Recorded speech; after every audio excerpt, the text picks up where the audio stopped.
The rider emerged from the shadows, his silhouette a stark, motionless figure against the golden light that filtered through the trees. Clément Gosselin pressed himself lower into the underbrush. Breath caught as the copper horse's hooves crushed the forest floor into silence. It wasn't the horse that chilled his blood. It was the man who rode it. Autumn had gripped 1755, and whispers of British encroachment were spreading like a poison through Acadian settlements. Grand Pré, nestled in Acadia's heartland, modern-day Nova Scotia, was no stranger to British soldiers, but the uneasy coexistence had soured. The war had turned the looming threat into something far more dangerous. The woods had warned him moments before. No birdsong, no rustling leaves, only silence that settled like a heavy fog. Now Clément understood why. He shifted closer to the ground, the musket strap biting into his shoulder. His father's words echoed in his mind. "The woods are hunter's sanctuary, but they can just as easily be your grave." The rider sat tall, his long black coat draping over the horse like spilled ink. A wide-brimmed hat cast his face in shadow, but the glint of pale skin stretched over angular cheekbones sent a chill through Clément. The man radiated an authority that demanded submission without a word. The horse slowed. Hoofbeats turned deliberate, as though the rider was searching. And he wasn't alone.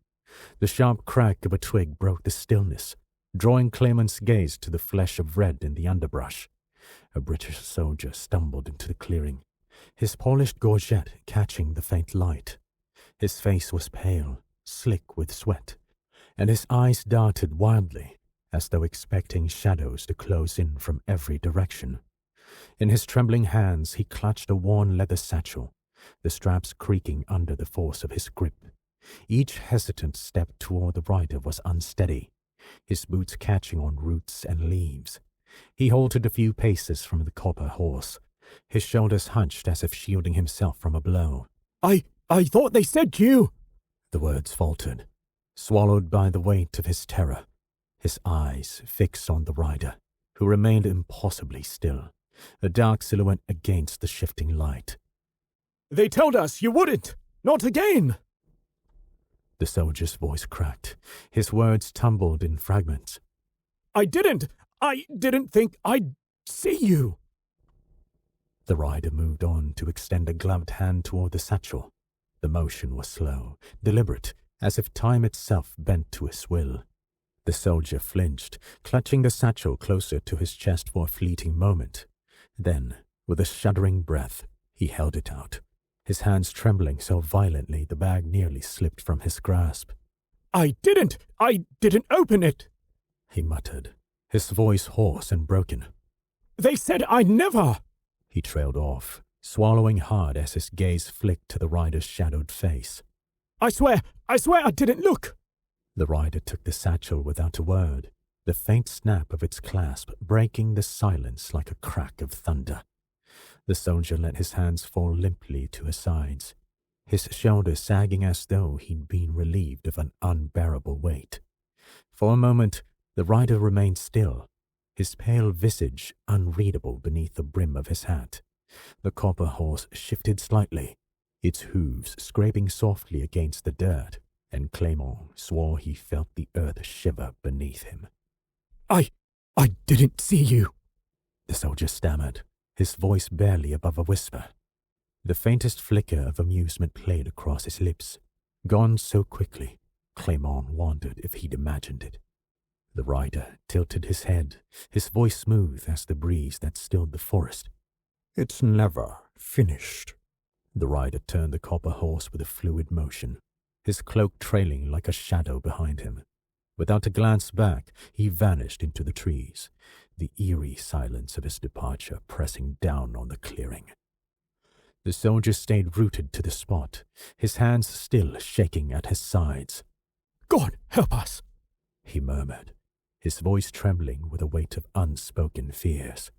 From his hiding place, Clément felt his heart pounding in his chest. He heard a single word from the rider, yet the terror etched into the soldier's face told him more than words ever could. Whatever had passed between them, It carried a significance Clément couldn't yet comprehend, but one he knew would not bode well. Clément's mind raced. What kind of man inspires fear in a British officer who wields the king's power? Clément froze, every muscle tense as the forest seemed to hold its breath.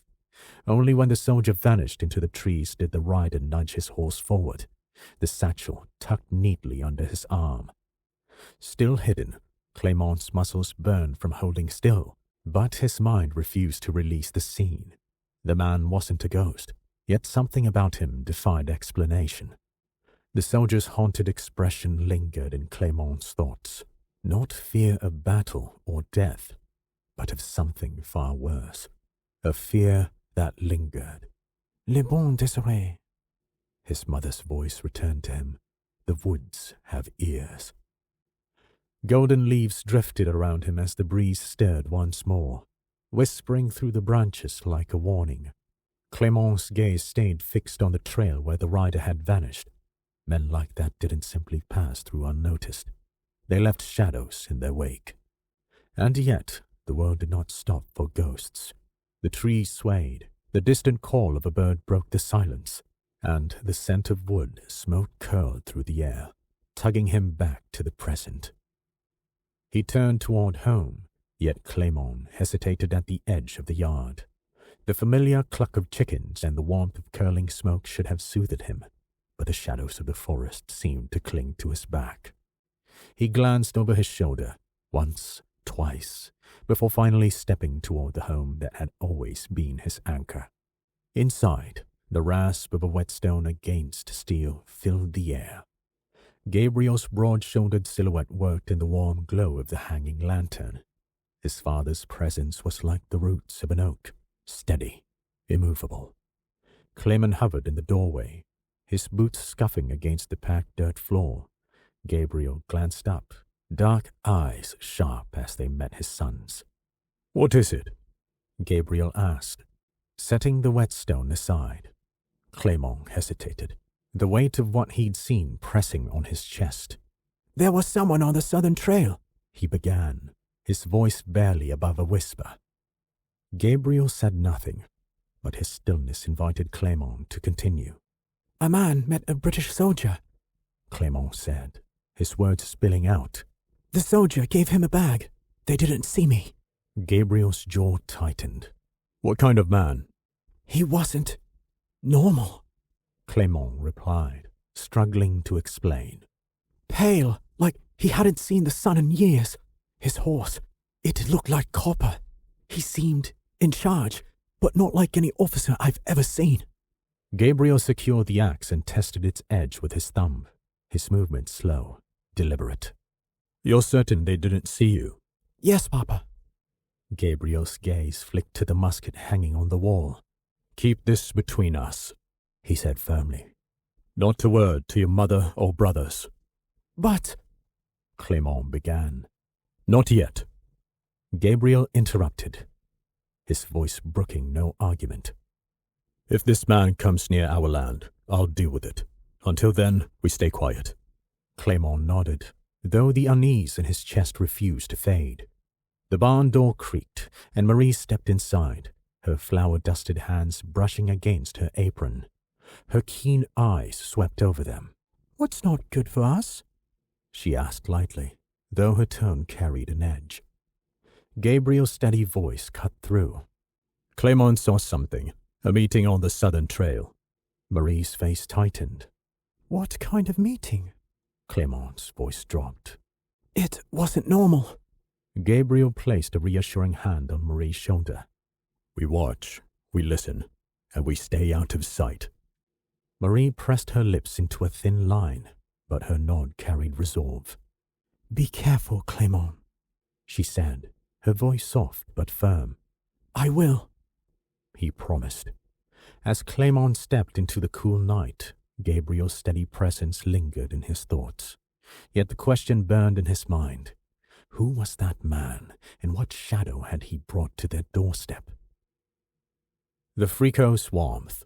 The aroma of Frico filled the Gosselin cabin, the the stew bubbling softly over the hearth, the rich scent of chicken, potatoes, and dumplings wrapped around the family like a fragile shield against the tension in the air.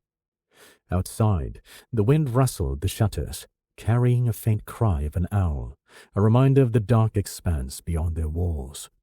At the table, Clément leaned close to Gabriel, their heads nearly touching as they pored over a smudged parchment.